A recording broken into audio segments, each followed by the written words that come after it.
Bapak Ibu, pagi hari ini kita mau diingatkan kembali agar kita selalu beribadah.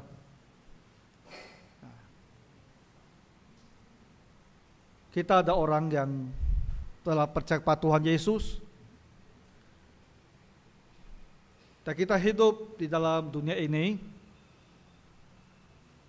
Ada juga pencobaan, ada juga kesusahan, ada juga kekecewaan. Semalam waktu saya mau beli tiket ferry, ada seorang pakai masker, dan dia panggil saya. Tapi orang yang pakai masker agak susah dikenali kan. Jadi saya bilang, bisa coba saya lihat kamu buka maskernya. Nah, waktu dia buka masker, ya saya kenal lah siapa itu. Salah seorang yang pernah beribadah di gereja, tapi saya rasa sudah hampir 6-7 tahun itu tidak beribadah. Dan sebelum dia berhenti datang ke gereja, ya memang ada sejumlah hal lah yang berkaitan dengan kehidupan rumah tangganya. Jadi saya tanya, Pak Aseng, kamu sekarang ada kebaktian tidak? Karena mana tahu dia pergi ke gereja lain. Dia bilang jarang sekali, hampir tidak ada. Jadi saya tanya, kira-kira kenapa tidak beribadah sekarang? Dan dia dengan terus terang dia bilang, kecewa sama Tuhan. Nah, itu kita orang Kristen. Kadang-kadang kita bisa mundur rohani, ya. Hal-hal yang tidak kita inginkan terjadi, kita kecewa. Tapi kita kecewa juga sama Tuhan gitu. Ya. Kita tidak gembira dengan apa yang kita alami, yang terjadi dalam hidup kita. Tapi kita kecewa sama Tuhan. Akhirnya apa? Kita tidak mau ke gereja. Perjalanan hidup kita sebagai orang Kristen, ya, sejak kita bertobat sampai kita dipanggil Tuhan, itu memang ada sebuah perjalanan yang kadang-kadang juga bisa berliku-liku. Maka di abad, saya rasa abad 18 ya, abad 18 atau 17, itu ada seorang Puritan. Dia menulis sebuah buku apa? Judulnya apa? Pilgrim Progress. Perjalanan seorang musafir. Jadi kita ini adalah orang dalam perjalanan, seorang musafir. Nah, itu buku ini berbentuk cerita yang menggambarkan situasi, kondisi kehidupan seorang Kristen. Itu buku dulu itu dibacakan kepada anak-anak itu, ya, supaya dari kecil mereka mengerti. Ya, begitulah kehidupan orang Kristen berliku-liku. Jadi kalau Bapak Ibu baca, saya rasa itu diterjemahkan ke bahasa Indonesia buku itu. Coba kamu baca, lalu kita menyadari, ya, ada juga pencobaan-pencobaan dalam hidup kita, ada juga dorongan, desakan, bahkan rayuan bagi kita untuk berhenti ke gereja, berhenti beribadah. Setiap hari menjadi Kristen yang tidak beribadah. Jadi marilah kita diingatkan oleh firman Tuhan kembali. Kita harus beribadah, tetap beribadah. Ibrani pasal 12 ayat 28, ya, hanya satu ayat yang sangat pendek, tapi ada hal-hal yang dia ajarkan kepada kita tentang ibadah ini. Ya. Jadi, karena kita menerima kerajaan yang tidak tergoncangkan. Kita ini orang Kristen, betapa besar anugerah yang kita terima. Betapa besarnya pengharapan yang ada di depan kita. Kerajaan yang tidak tergoncangkan, kita telah menerima. Artinya kita menjadi bahagian daripada kerajaan ini. Kerajaan Allah, kerajaan yang kekal, dan kita ada bahagian daripada kerajaan yang kekal yang akan datang ini. Jadi masa depan orang Kristen itu bukanlah masa depan yang suram. Ya. Karena apa? Semakin kita berjalan, kita semakin dekat kepada kerajaan Allah yang akan datang ke dunia kita ini. Kerajaan yang tidak ada lagi dosa dan kejahatan, kerajaan yang adil, kerajaan di mana tidak ada sakit penyakit, kerajaan tidak ada lagi penderitaan dan air mata, kerajaan di mana Tuhan Allah, Tuhan Yesus kita akan bersama-sama dengan kita. Di dalam bumi ini selama 1000 tahun, kemudian dilanjutkan di dalam langit dan bumi yang baru. Dan kita semuanya hidup, dan kita semua akan mempunyai bahagian dan tinggal di dalam kerajaan ini. Kita telah menerima kerajaan yang tidak tergoncangkan. Kerajaan itu tidak akan bisa punah. Dia tidak akan berakhir, dia tidak akan tergoncangkan, dia akan tetap ada selama-lamanya. Nah, itu adalah kita. Berkat yang kita terima. Bukankah kita orang yang sangat diberkati oleh Tuhan? Nah, jadi Bapak Ibu, kamu harus selalu ingat, kita adalah anggota daripada kerajaan yang tak tergoncangkan ini. Dan kita menatap ke depan ya, dengan hati penuh dengan pengharapan, dengan hati yang bersyukur. Setiap orang yang telah mengenal Tuhan Yesus dan percaya kepadanya, yang ingin Tuhan Yesus jadi Tuhan dan Juru Selamatnya, yang lahir baru, ya istilah dalam kitab suci, dia mempunyai bagian di dalam kerajaan tak tergoncangkan ini. Nah, jadi kita semua harus bertanya pada diri sendiri, apakah saya sepenuh-penuhnya beribadah kepada Tuhan Yesus, sepenuh-penuhnya mengakui, menerima Dia adalah juru selamat saya. Kalau kita bisa berikan kesaksian benar, saya ini sepenuh-penuhnya hanya ikut Tuhan Yesus, maka kita mempunyai kesaksian.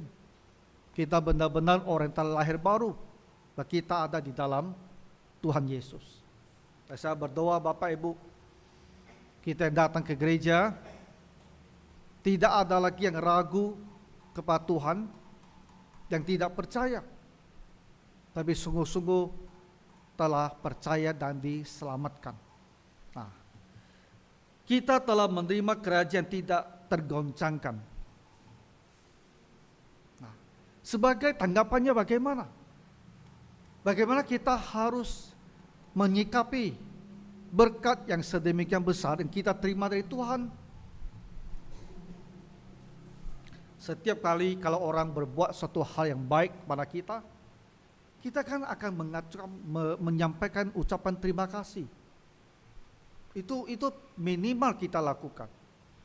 Kita ungkapkan rasa syukur kita. Bahkan kita bisa juga datang berkunjung, ya, dan kita bawakan sebuah hadiah yang menyatakan bahwa kita itu berterima kasih, bersyukur. Itu sikap yang tepat dan yang benar.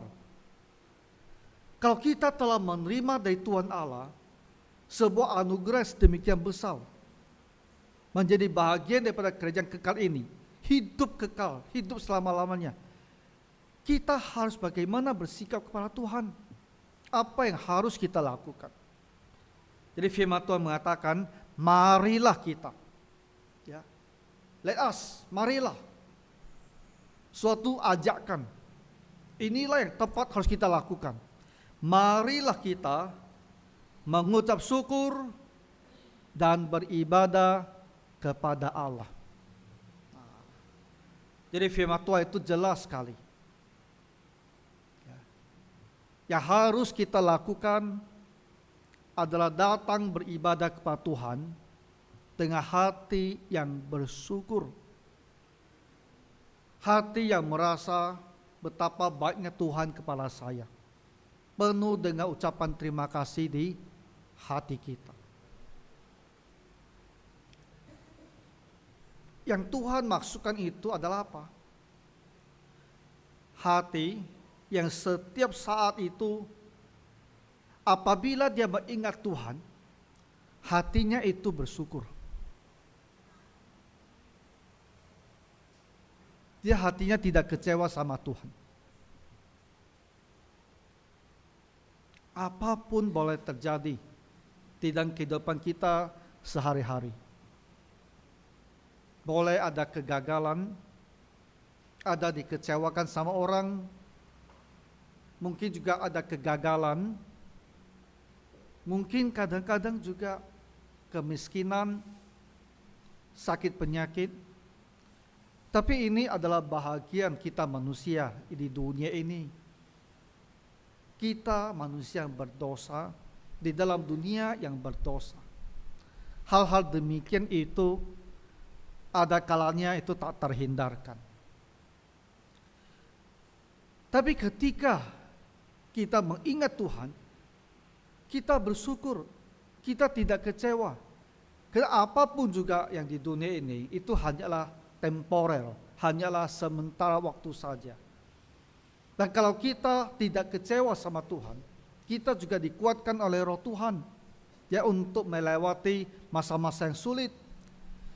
Tetapi yang membuat kita benar-benar akan merasa bersyukur adalah kita punya pengharapan di depan. Yang tadi saya jelaskan, menjadi bagian dari kerajaan tak tergoncangkan ini. Dengan demikian, tidak ada alasan bahwa kita itu tidak mau beribadah. Sehari, sepanjang hari, setiap saat kita ingat Tuhan, hati kita bersyukur dan kita ingin memuji Dia. Ya. Ingin menyampaikan terima kasih kepada Tuhan. Ingin memikirkan Tuhan dengan hal-hal yang baik. Mungkin orang sekarang bilang mengidolakan Tuhan, memuja Tuhan. Itu harus menjadi suasana di dalam hati kita. Nah, dari rasa syukur ini, perasaan bahwa kita itu senang sama Tuhan, itu harus kita wujudkan dalam bentuk ibadah. Nah, jadi ibadah ini seharusnya adalah ibadah setiap hari. Ya. Setiap hari yang Tuhan berikan kepada kita, di hari itulah kita tuh harus beribadah.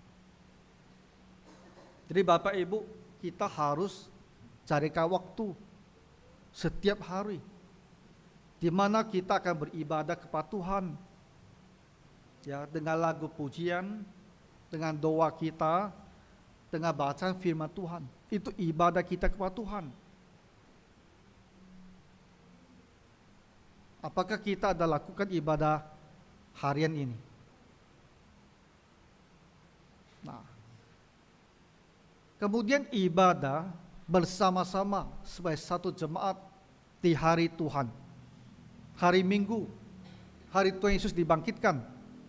Kita semua harus datang ke gereja bersama-sama beribadah kepada Tuhan.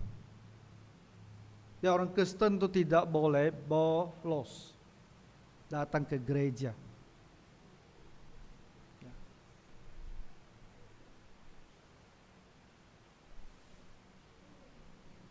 ada satu survei di Amerika ya, tentang orang yang mengaku Kristen, berapa persen yang setiap minggu datang ke gereja? Bapak Ibu tahu tidak? Angkanya mengejutkan, 20% saja. Jadi dari orang-orang yang mengaku Kristen, ternyata hanya 20% yang setiap minggu pergi ke gereja. 20% lagi, ya mungkin sebulan, 2-3 bulan datang 1 kali. Tapi sisanya hampir 50% lebih, hampir tak pernah ke gereja.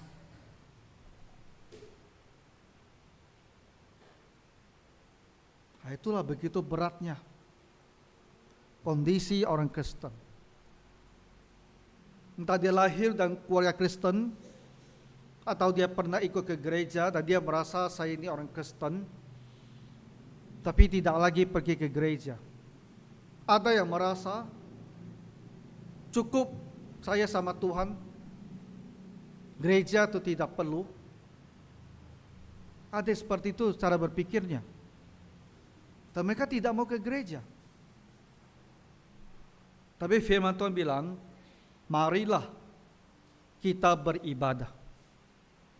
Jadi Bapak Ibu, kamu harus tetapkan hati, saya harus beribadah. Tidak hanya setiap hari di rumah, tapi setiap minggu saya harus pergi ke gereja. Ya. Hal-hal yang lain itu bisa kita kesampingkan. Atur kehidupan kita, atur keluarga kita, supaya minggu itu punya waktu untuk kebaktian. Kalau kita merasa kurang sehat, kalau ada obat-obatan yang bisa kita minum, dan simptomnya, gejalanya bisa hilang, kamu datang ke gereja. Jangan kita sedikit saja merasa agak lemas, tak usah ke gereja. Sedikit pusing kepala, tidak usah ke gereja. Sedikit sakit perut, tidak usah ke gereja. Satu lagi, tak ada mood. Ya, tak ada mood dia bilang. Tak merasa mau ke gereja pagi ini, lalu tidak ke gereja. Kita tak boleh seperti itu. Kita yang mempunyai bagian kekal dalam kerajaan surga. Bagaimana kita boleh telah menerima anugerah demikian besar, tetapi sama Tuhan kita seolah-olah acuh dan tidak acuh. Bisa tak Bapak Ibu dan hati bilang, Tuhan bantu saya. Setiap minggu saya akan kebaktian. Saya akan berusaha agar tidak ada yang menghalangi saya. Dan saya mau datang ke gereja untuk beribadah. Ya. Marilah kita mengucap syukur dan beribadah kepada Allah. Kemudian satu hal lagi. Ketika kita datang ke sini, bagaimana caranya kita beribadah? Firman Tuhan bilang apa? Menurut cara yang berkenan kepadanya. Ibadah itu yang utama adalah Tuhan. Yang utama bukan kita. Yang akan menerima ibadah itu adalah Tuhan. Yang harus merasa senang itu adalah Tuhan.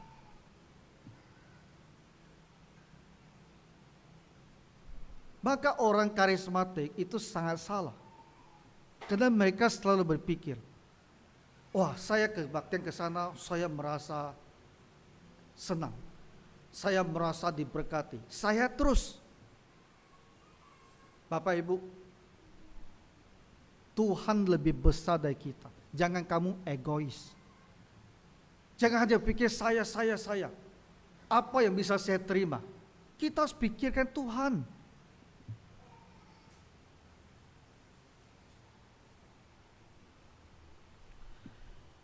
Bagaimana cara yang berkenan kepada Tuhan itu? Jadi kita harus melihat ke dalam kitab suci, apa yang Tuhan katakan pada kita, tentang cara sikap kita ketika beribadah kepada Tuhan.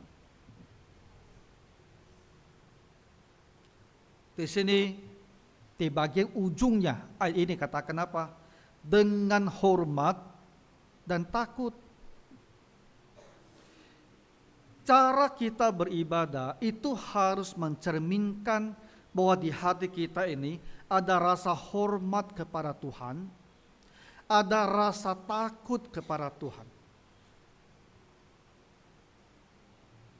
Jadi bukan sembarangan, bukan sesuka saya. Nah, kalau kita menghormati Tuhan, bagaimana sikap kita ketika beribadah? Banyak hal yang sebetulnya bisa dilihat. Dalam level yang lebih rendah ya, dan urusan manusia saja. Ketika kita datang menghadap seorang yang kita hormati lah, apakah itu bos kita, atau atasan kita di kantor, di pabrik, atau kita menghadap pejabat pemerintah,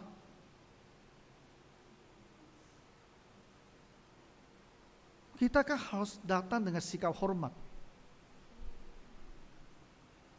Saya tidak tahu sekarang, tapi dulu kalau kita ke kantor pemerintah, itu harus pakai sepatu tuh. Tak bisa pakai celana pendek, harus pakai rapi itu. Apakah sekarang masih begitu? Saya jarang ke kantor pemerintah sekarang, tidak tahu. Itu menunjukkan hormat. Ya, mereka yang punya jabatan, kita harus tunjukkan hormat. Datang dengan pakaian rapi, tidak sembarangan. Tapi sekarang kan ada gereja, bahkan pendeta. Waktu saya lihat di YouTube, ketika dia berkhotbah, pakainya seperti lagi di pantai Kuta di Bali gitu loh. Tahu tak? Pakaian pantai itu, celana pendek dengan kaos yang tipis-tipis, warna-warni, ringan-ringan gitu. Karena manusia sekarang, sekarang itu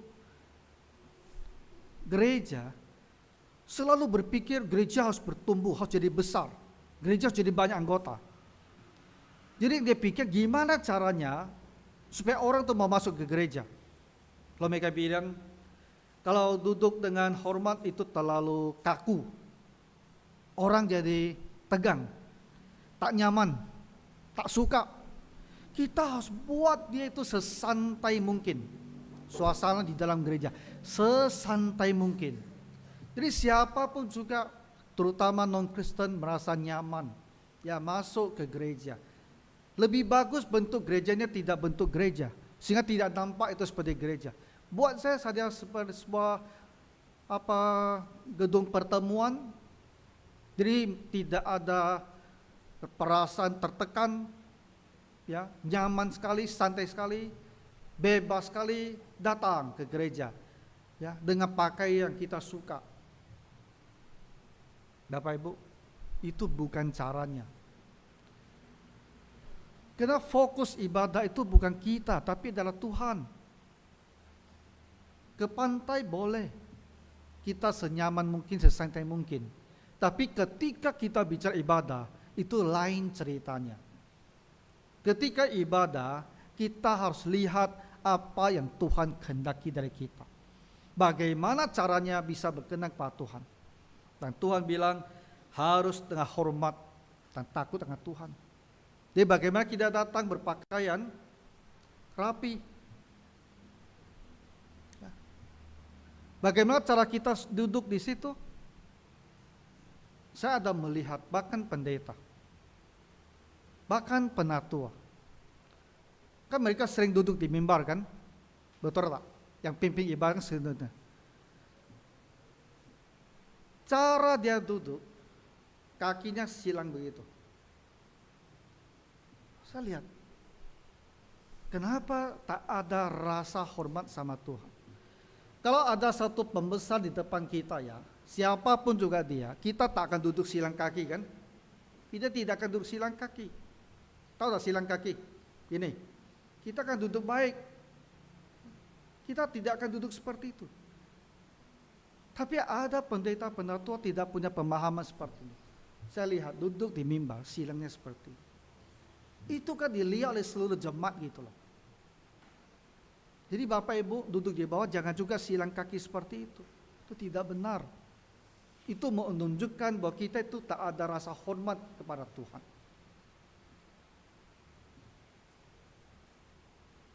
Tadi saya baca di pengumuman ya, sebelum kebaktian mulai kan. Keluar masuk, keluar masuk, keluar masuk. Jangan. Kita ada keperluan mendesak apa sehingga kita harus keluar masuk waktu ibadah. Manusia saja yang kita hargai ketika dia berpidato, kita pun tidak berani keluar masuk. Menghargai dia kan? Kita kan duduk dengar sampai dia selesai. Manusia. Tapi di hadapan Tuhan Allah, kenapa kita keluar masuk? Kenapa? Karena di hati kita ini masalahnya. Tak ada rasa Tuhan berada di sini, tak ada rasa hormat kepada Tuhan. Nah, jadi kecuali Bapak Ibu ada sesuatu yang sedemikian mendesak, ya, kita tak usah keluar masuk. Jadi sebelum kita kebaktian, kalau kita ada orang yang perlu lebih sering ke toilet, nah kamu ke toilet dulu, ya nanti kita duduk 1 jam lebih aja. Nah kita bisa duduk dengan tenang. Jangan makan, boleh? Jangan kunyah-kunyah permen. Nanti waktu kebersihan di gereja, banyak sampul permen. Jangan. Berani kita kunyah-kunyah permen di depan orang yang kita hargai? Kita tak berani. Tapi kenapa di gereja kebaktian kita kunyah permen?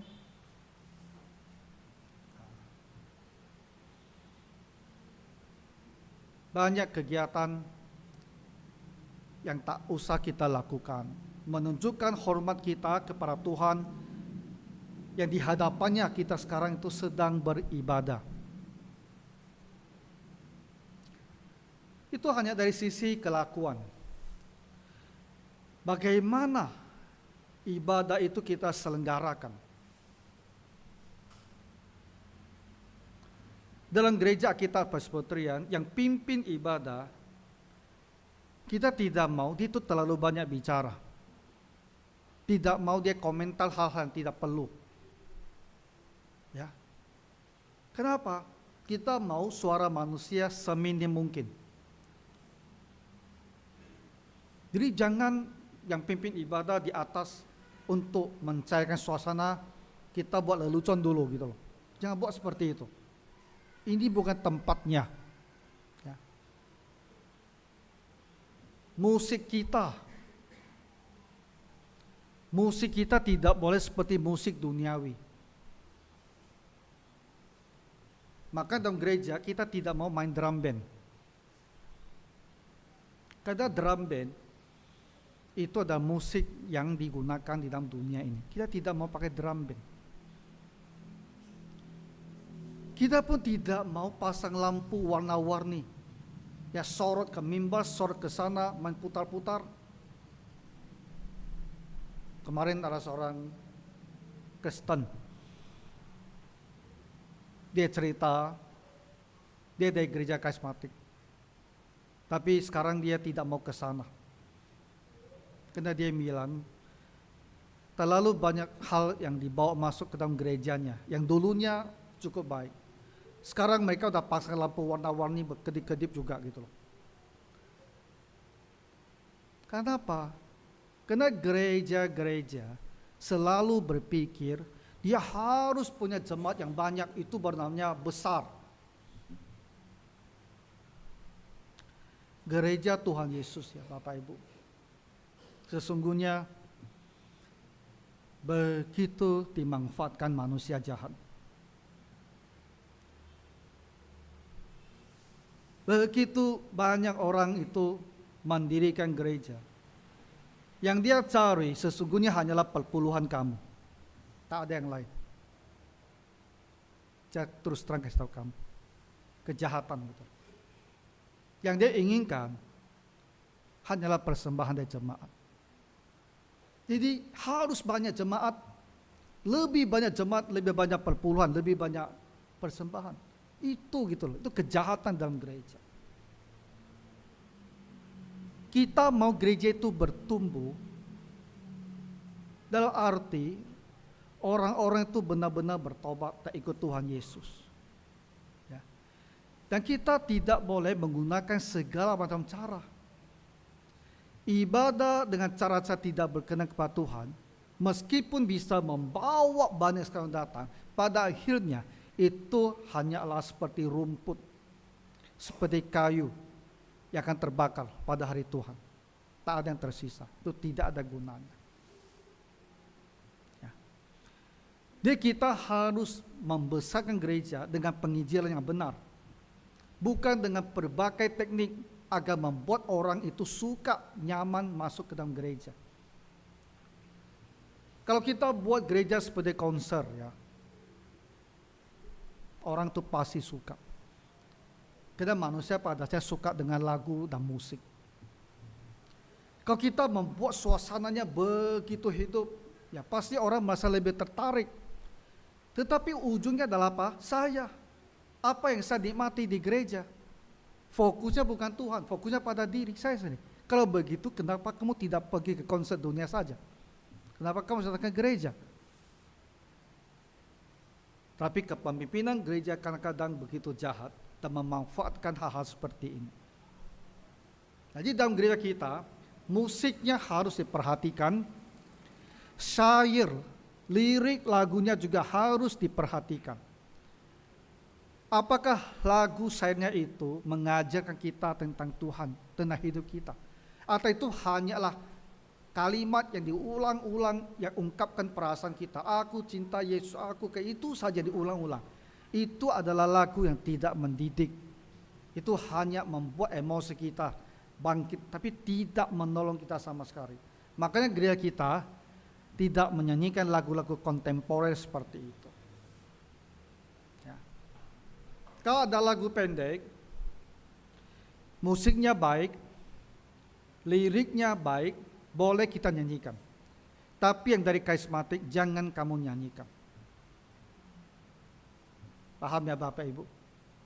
Karena kebanyakan lagu itu saya rasa bukan lagu yang berkenan kepada Tuhan. Hindari lagu-lagu seperti itu. Nyanyi himne kita. Kalau ada lagu pendek yang baik, boleh kita tambahkan untuk nyanyi. Tapi himne yang kita nyanyikan, karena ini mendidik kita ya di dalam Tuhan.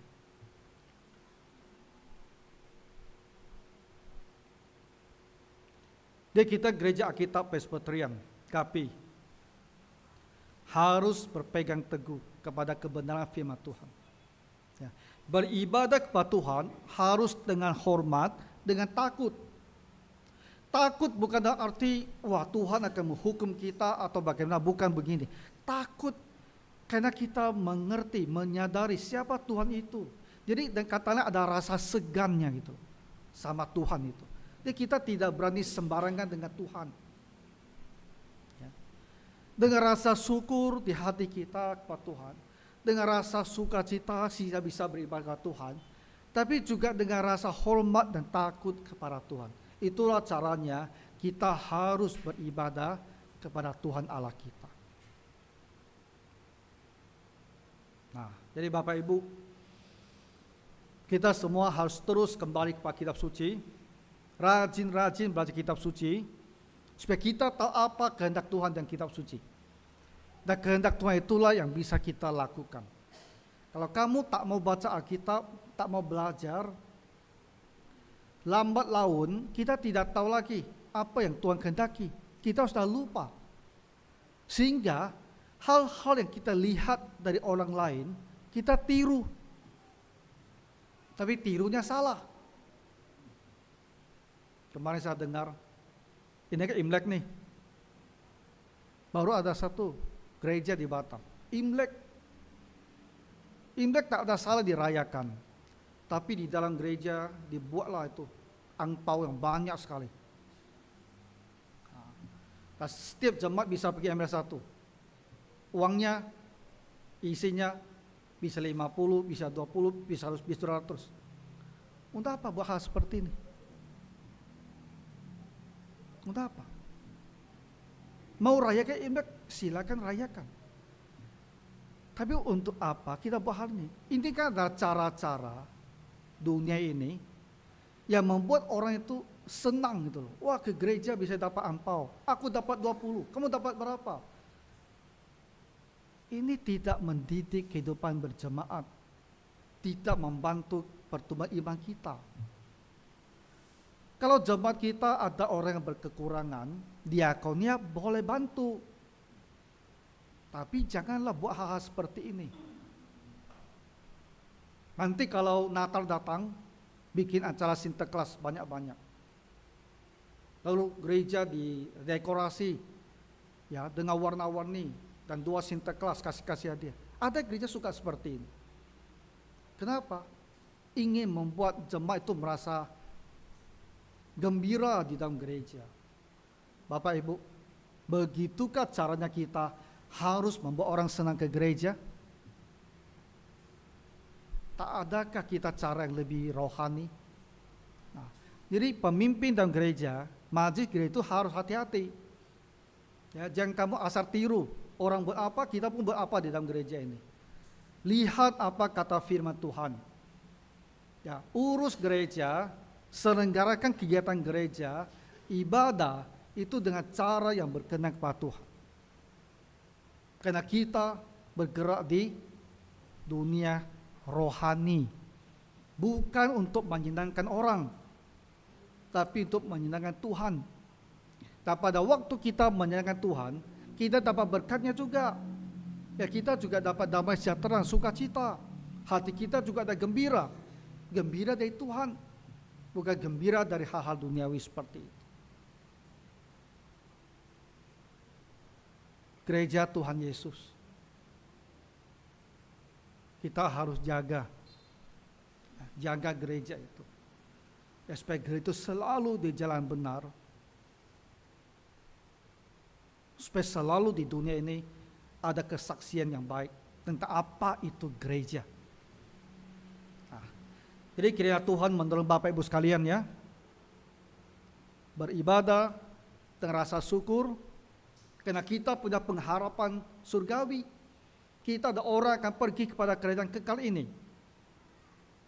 Maka di dunia ini kita akan beribadah dengan hormat dan takut kepada Tuhan kita.